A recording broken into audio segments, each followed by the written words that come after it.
Holy smokes. Congressman Massey just went scorched earth on the floor of the House of Representatives, furious at the Department of Justice for their collusion in hiding the names of the co-conspirators and those people that need to be investigated. And he said, I'm going to name names. This is unbelievable. Let's watch.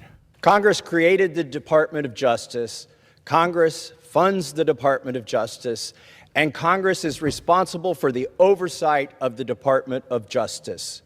When will we see justice? I'll tell you what I've not seen. I've not seen any arrests from the revelations in the Epstein files, over 3 million documents describing horrible things, describing unspeakable things. Much of it redacted. Oh, I'm sorry, Congressman, but maybe you haven't heard of the arrests in Norway. I'm sorry, Congressman. Maybe haven't you heard about the arrests and then release in the UK? Isn't Norway good enough for you? I know you're an American, but I see. You want Americans to be arrested. You want the pedophile network of billionaires, sick pieces of garbage, to be arrested in the United States for torturing and killing young children. Oh, you want that to happen in the United States. I see. I just want to be clear. Over 24 people have resigned, CEOs, members of government worldwide. But I haven't seen any arrests or investigations here in the United States from this Department of Justice. Prince Andrew, Duke of York, who has since been stripped of his royal titles due to his affiliation with Jeffrey Epstein, has been arrested. Peter Mandelson, who previously served as UK's ambassador to the United States, resigned in disgrace from United Kingdom's House of Lords and the Labour Party, and he's been arrested. Former Prime Minister of Norway, Torbjorn Jagland, has been charged. But we don't see any charges, arrests, or investigations in the United States. What do we see? We see our FBI director celebrating in the locker room at the Olympics overseas. It's fine to be proud of this country. But that was important work, Congressman. It was important work. He had to go to Italy and pretend that he's doing the FBI's work. Yeah, no arrests in the United States.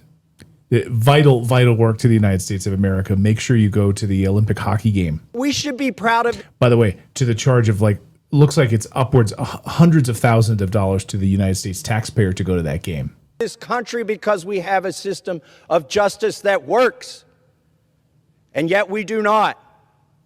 Who are the men that should be investigated? I'll name them right here. Leon Black. Whoa. You don't even have to see past the redactions to see that this man needs to be investigated. Jess Staley, accused of terrible things. It's right there in the files. Why is he not being investigated? And Leslie Wexner, why did the FBI list him as a co-conspirator in their own documents in a child sex trafficking case and then tell him, according to him, that they had no questions for him? Why is that? So we did an entire deep dive with Whitney Webb the other day here on the channel, all about Les Wexner and his deep ties to Jeffrey Epstein, of course, handing over his entire empire to Jeffrey Epstein for his control, power of attorney, his entire multi-billion-dollar network. Of course, the head of Abercrombie and Fitch and Victoria's Secret, and the list goes on and on and on. And is playing this sort of dumb billionaire role. Yet he was a financier and listed as a co-conspirator that, of course, Thomas Massey had to go to the Department of Justice and ask for that name to be redacted as a co-conspirator. Why was he barked? Why was he blocked? Why was he being protected by Pam Bondi's Department of Justice? Of course, if you ask questions, Dan Bongino doesn't want you to ask questions at all about this. So we should just protect all of these pedophiles, I guess, at the heart of it. That's what's happening. Well, the Epstein Files Transparency Act requires the DOJ and the FBI to disclose to us their internal memos and emails about how they made those decisions, whether to prosecute or not prosecute. Yet they have not delivered those memos. And we still don't have the memos and documents and emails from 2008 to explain why Jeffrey Epstein was given such a light sentence in what would have been an open and shut case of child sex trafficking, which allowed him to go back and recommit these terrible crimes, create hundreds of more victims, and ensnare so many. Of course, the reason we don't get any of that information, even though it's in the Epstein Transparency Act specifically, I mean, his bill signed by President Trump calls for the transparency of those, who authorized him to get a sweetheart deal where he had just like 6 months in prison, like work release prison for sexual abuse, and then released back to do it all again. And the moment he gets out, he starts building tunnels at little Jeffrey Epstein Island. Who authorized that? That's supposed to be a part of this. That was supposed to be released by the Department of Justice. And it's been silenced. Why won't you tell us who gave that authorization? Because, of course, there are significant intelligence ties. Did it come from Israel? Did it come from the CIA? It doesn't matter. They're one and the same. Mossad, the CIA. It doesn't matter. We know that he was. We know that he was an intelligence asset, 100% confirmed. We know that. Was he an agent? No, but he was an access agent, as CIA whistleblower John Kiriakou has stated. An access agent, meaning, he's not going to be carrying a badge, but because he has such access to billionaires and millionaires and all sorts of industry, that's how he became an intelligence asset. So is that the reason why we won't see who authorized this sweetheart deal? Of course. Is there any confusion about that at all? Other people in his conspiracy. Where are those documents that describe those decisions? We need justice. We want the Department of Justice to get to work, and that's what they need to do now. Oh, he didn't stop either. I rise today to let the American people know that this government is under siege. All three branches of this government is under siege by lobbyists and lawyers from a German company named Bayer. Oh, and Susie Wiles, the most corrupt. Yeah, Susie Wiles is the cancer on the Trump administration inside the White House, the chief of staff. The reason that these Epstein files have been slow-walked, not being released, the reason that Pam Bondi is the head of the DOJ is because of Susie Wiles and her, of course, connections to the drug lobby industry. They spent over $9 million lobbying the executive branch and the legislative branch so that they don't have to be liable for any damages that their herbicide causes, otherwise known as Roundup. And they're having some success. Now, they haven't had any success yet in this chamber to get that immunity. They've had some success in the state legislatures, which are also under siege, to get this immunity from liability. Look, the Constitution guarantees people a trial if they've been harmed.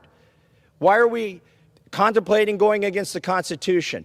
The Attorney General has opined favorably for this German company in front of the Supreme Court about getting rid of any liability that they should have for any damages. And the most recent thing that we've seen, the executive branch. By the way, the president's chief of staff and the president's attorney general worked for one of the biggest lobbying firms that's received hundreds of thousands, millions of dollars from Bayer. Susie Wiles, who also worked for Benjamin Netanyahu. Get her out of the White House. And maybe that's why we've seen an executive order that says that the production of this chemical from this German company is a national defense priority. And we know why they're doing that. It's to keep them from having any liability. Everybody in this country deserves their day in court. This is wrong. We shouldn't succumb to the lobbyists, not in the executive branch, not in the judicial branch, and certainly not here in Congress.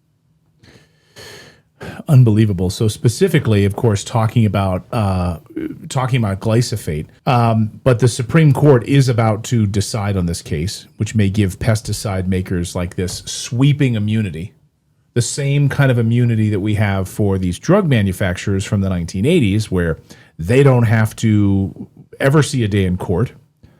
Millions of people killed from a shot. You know what I'm talking about. Will they ever see their day in court? Doesn't look likely, because they have that immunity. They have this immunity carve out. So now we're going to give these pesticide manufacturers that very same immunity. And Pam Bondi sent an opinion into the Supreme Court defending this immunity. Like, I think, guys, we can all agree that these people are not on our side. These people are not on our side. They do not have our best interests at heart. And Susie Wiles in the White House, who has the president's ear and who is the gatekeeper inside that White House, has full control. Unbelievable. But Thomas Massie, one of the few American patriots who actually trying to stand up for the American people. Go Thomas.